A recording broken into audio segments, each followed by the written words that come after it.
It's time for a nice betrayal story. I don't think this will get any adaptations, but I thought it was worth discussing. So, I have a relative who is elderly. They are experiencing some pretty major health issues in terms of they have a hard time getting up and walking around. And I was very sympathetic to them.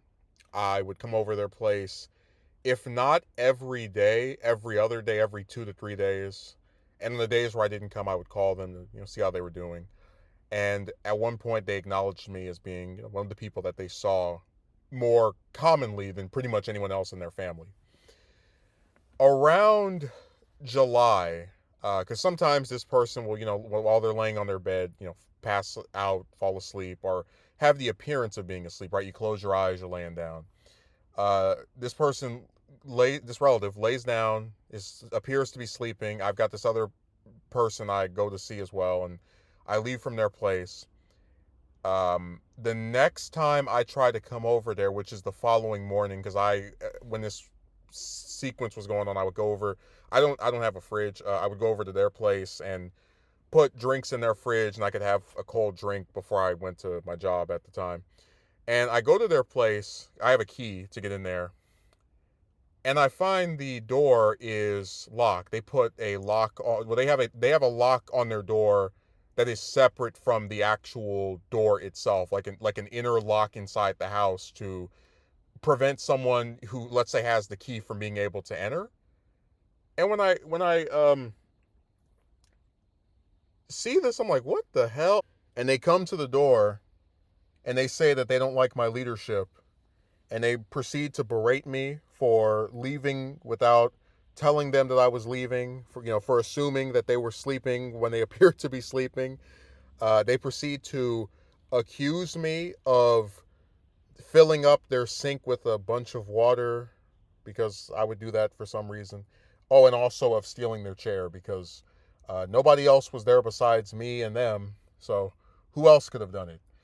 And this was really disheartening for me because, again, it's someone who you're going out of your way to try and assist. And there were always things this person did that I didn't really like. One example would be that they have this tendency when you are, let's say, with them and they're in the same room or whatever, and maybe they think you've gone outside or you're not in directly in front of them because they're so used to just sitting in this one spot from the time they wake up in the morning or afternoon to when they go to sleep at night. They've convinced themselves that when they talk on the phone, if they whisper, they can, like, the person who is still there with them, as far as they can tell, won't be able to hear them. So, like, I would be sitting in the room with them and they're on the phone with somebody, and I walk to, and this isn't even like a big house, like I walk about maybe to another room or maybe to use the restroom, and they proceed to go, and he is saying that, and I'm just thinking to myself, that's really rude. That, again, this is one of the few people that comes to see you that is just genuinely concerned with your welfare, and the response you have to when they are leaving the room from time to time is to basically talk crap about them to the person you're on the phone with. And the one time that they leave without telling you that they're gonna leave, you lock them out of your place. And, like, I've sat here and watched this relative trash talk their whole family. They've talked about how a lot of them will never call them, how they will ask repeatedly for money, right? And I don't do any, engage in any of these, I'd say, crappier mannerisms. So to be the specific person, right, that was like locked out over doing one thing they didn't like, I really felt like I'd been slapped in the face. Now, about 2 months passed from when this happened in July, and I had this, basically, in the shenanigans of trying to work at some other place, I had to go through them to get some document or whatever. But I reestablished contact with them, kind of explained what caused me to retreat from talking to them for a few months. And they make a comment about me appearing to have put on weight. This makes me sick to my stomach, one, because I know it's not true, but also it's like, imagine starving yourself, right? Like, I regularly skip breakfast. I for a few days actually would try to have almost a meal that's like sandwiched between lunch hours and dinner times, like around 2, 3, 4 o'clock.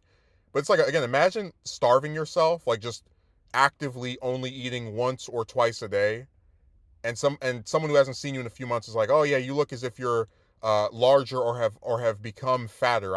It really is. Again, it's like, it's just stupid stuff. But what drove me away again was that when I was over at their place, they have this outlet, has a whole bunch of little plug-in spaces, right? Plug in a phone, plug in a computer, just it's they use it to put their TV in, but it's got all these different, parts of it. Like, it's literally something designed for multiple things to be charged with it, right? And I am over there. It's like 5 p.m. And I'm like, I've been here for about 2 hours. My computer's getting kind of low, so they see me like getting my charger out to plug in my computer, and they say, "Oh, I'm worried that that's going to cost me a lot of current or watts or whatever." And I'm thinking to myself, you know, how sad is it that someone needs, because I use my computer for everything. I use a computer to do a video, to you know for work related stuff, just everything.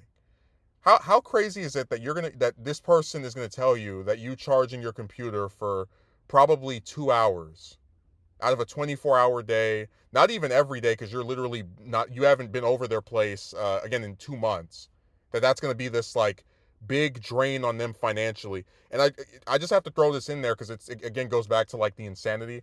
So someone who is so like resistant to me charging my computer for a few hours, you would think is like, oh man, they're really uh, pinching pennies to make sure that they can afford whatever stuff related to electricity. But then I have to throw this in here again. This person, they can't walk, so they're like at their house all day long, right?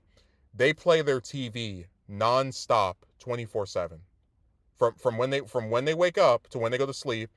It is still playing. And they have a radio that they play, that I guess somebody bought it for them a year or two ago, that plays all day long as well. So that's actually one of the reasons why I didn't really like. I stopped liking to go over there because for a lot of my older videos, I would write scripts, and I still do write scripts like for the Halloween movie and whatever.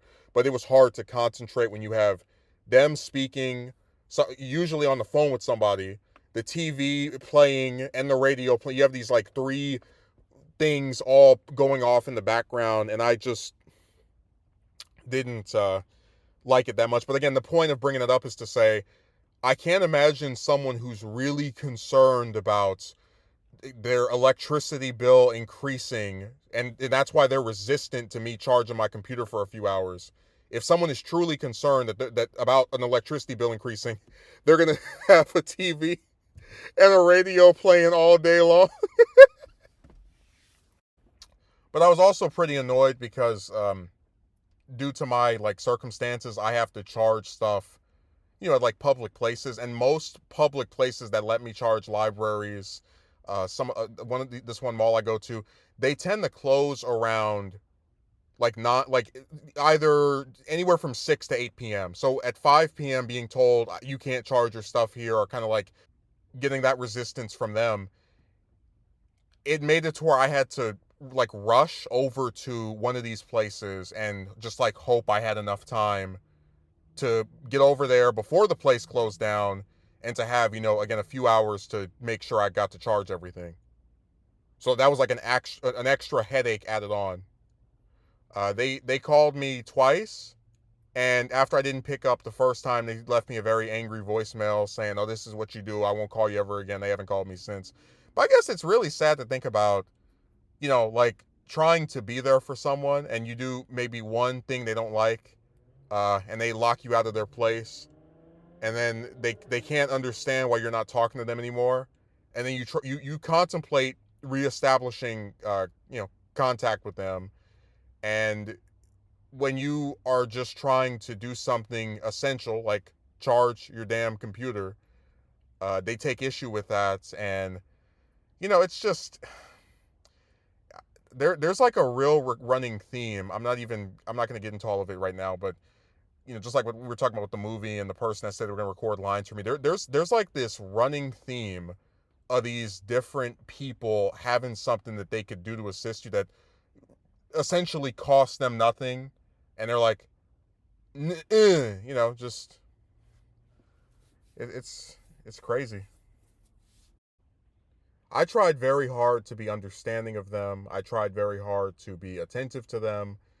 But it's like having that person whisper or talk, like talk crap about me on the phone while I'm there, lock me out of their house, and then try to like get upset that I want to charge my computer, which is something that they know I need to do the things I do.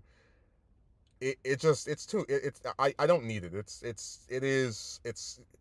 It's a hostility that's just not earned, and I find it to be a betrayal. So I don't know. It's just me venting about one of those few relationships I tried to maintain that got eroded by the just lack of ability to appreciate anything ever. Like just